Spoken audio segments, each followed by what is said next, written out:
Frédéric Charles, je suis physiothérapeute du Centre médical et de réadaptation AMS. Aujourd'hui, je vais vous parler de l'épicondylite.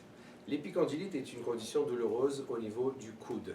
C'est lorsque les tendons qui s'attachent au coude, les tendons c'est ce qui contrôle le mouvement de la main, ils s'attachent au coude et ils sont douloureux par exemple si vous faites des mouvements répétitifs. La plupart du temps ça provient de là. Les symptômes de l'épicondylite sont lorsqu'on lève la main comme ça vers le haut, ça va provoquer une douleur ici. Ou lorsqu'on fait un point, quand on ouvre une porte, quand on ouvre une bouteille, ça va faire mal ici.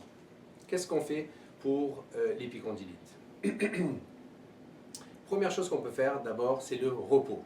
Alors, vous diminuez votre activité. Par exemple, vous travaillez à l'ordinateur toute la journée et ça provoque la douleur. Il va falloir diminuer votre activité au niveau de la souris. Vous travaillez, vous faites des mouvements répétitifs au travail. Il va falloir vous reposer, vous arrêter un peu, diminuer les activités.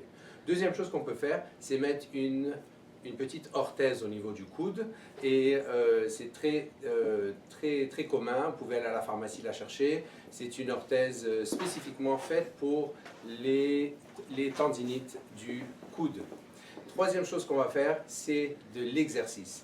L'exercice est très important et c'est ce que je vais vous montrer tout de suite. Alors pour l'exercice, j'ai demandé à Moshe, mon collègue physiothérapeute, Bonjour. pour nous démontrer l'exercice. Donc ce qu'on a besoin, c'est un coin de mur.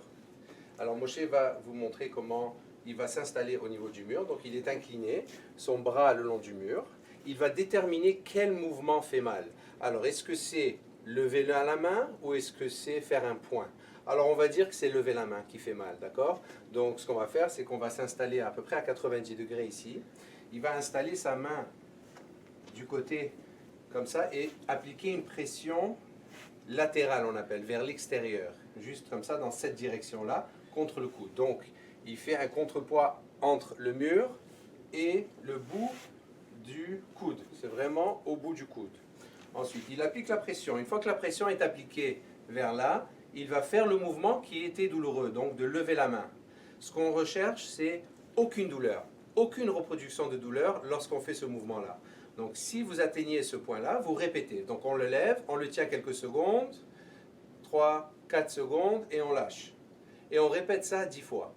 Et j'insiste, il faut qu'il n'y ait aucune douleur. Disons qu'il y a une douleur dans cette position-là, on a des petits ajustements à faire. On peut soit pousser un peu plus fort, ou soit changer l'angle de notre pression sur le coude. Donc vers le haut, oui, et ensuite essayer, ou un peu plus vers le bas. Disons que ça ne change rien. On peut aussi ajuster l'angle de notre coude en question. Donc on va aller un peu plus bas, la pression, et on lève. Et on essaye. Oh, maintenant c'est merveilleux. Aucune douleur, excellent. Donc là on fait nos 10 répétitions et on continue. Alors quelques mots de précaution. Merci Moshe.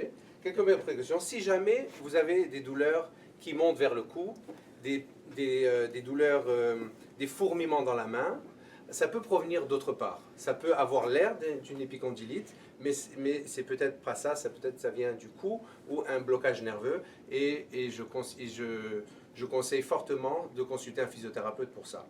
Aussi, si vous faites cet exercice 2 à 3 fois par jour pendant 4-5 jours et il n'y a rien qui change, il faudrait aussi consulter un physiothérapeute. Merci. Vous avez apprécié notre vidéo? Inscrivez-vous sur notre canal ou suivez-nous sur Facebook.